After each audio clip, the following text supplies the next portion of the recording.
तो एक सवाल, भारत पर कौन राज करेगा, ब्रिटेन या फ्रांस? इस एक सवाल का जवाब एक जंग ने दिया था। आज हम उसी तीसरे कर्नाटक युद्ध की कहानी को समझने की कोशिश करेंगे, जिसने हमेशा हमेशा के लिए भारत का नक्शा ही बदल दिया। लेकिन सोचने वाली बात यह है कि हजारों मील दूर यूरोप में हुई एक लड़ाई ने यहाँ भारत में एक पूरे साम्राज्य का सपना कैसे तोड़ दिया। कैसे उस जंग ने ब्रिटिश राज के लिए सारे दरवाजे खोल दिए। चलिए इतिहास के इसी बड़े दिलचस्प मोड़ को समझते हैं।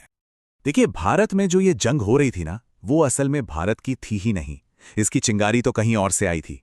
तो सबसे पहले ये समझना जरूरी है कि वो कौन सा ग्लोबल स्टेज था जहां भारत के भविष्य का ये खेल खेला जा रहा था।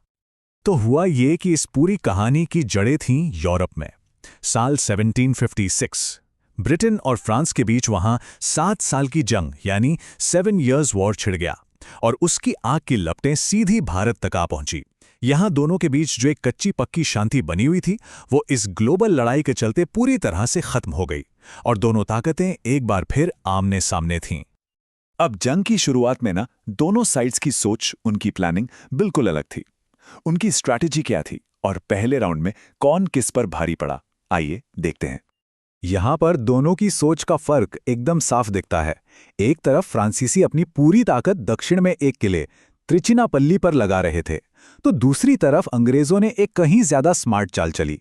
उन्होंने सोचा फ्रांसीसियों से सीधे लड़ने से पहले उनकी जेब खाली करो, और उन्होंने सीधे फ्रांस के ट्रेडिंग सेंटर्स चंद्रनगर, बालासोर, कासिम बाजार पर हमला बोल दिया।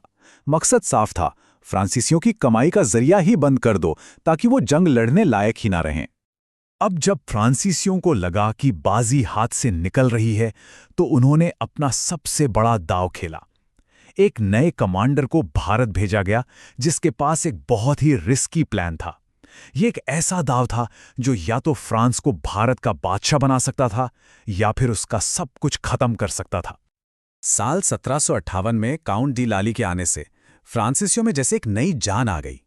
फ्रांसीसी सरकार ने उसे खुली छूट देकर भेजा था, मतलब सारे अधिकार उसी के पास थे, और आते ही उसने फोर्ट सेंट डेविड पर कब्जा करके दिखा भी दिया कि वो क्या करने आया है। एक पल के लिए तो लगा कि शायद अब पासा सच में पलट जाएगा। लेकिन यहीं पर लाली से एक बहुत बड़ी गलती हो गई।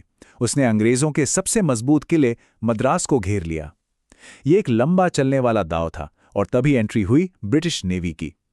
देखिए, समंदर पर तो अंग्रेजों का कंट्रोल था। इसका मतलब था कि वो अपनी सेना तक रसद, हथियार, सब कुछ आसानी से पहुंचा सकते थे, जबकि फ्रांसीसियों के लिए यह नामुमकिन था।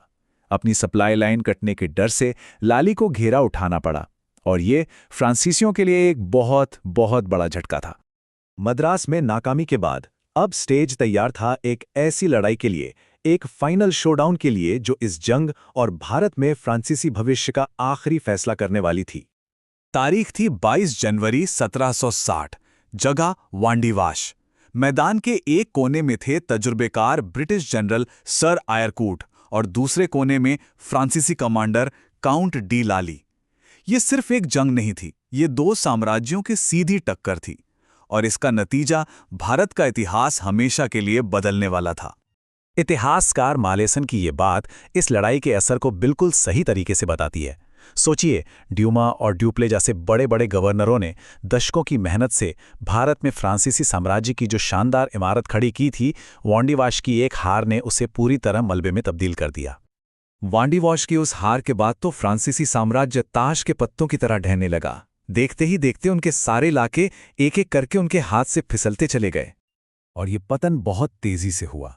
1761 में अंग्रेजों ने फ्रांसीसियों के हेडक्वार्टर पौंडीचेरी पर भी कब्जा कर लिया, और सिर्फ एक साल के अंदर 1762 आते आते भारत में फ्रांसीसियों के पास अपना कहने के लिए जमीन का एक टुकड़ा भी नहीं बचा था। अब जंग के बाद हुई कागजी कार्रवाई।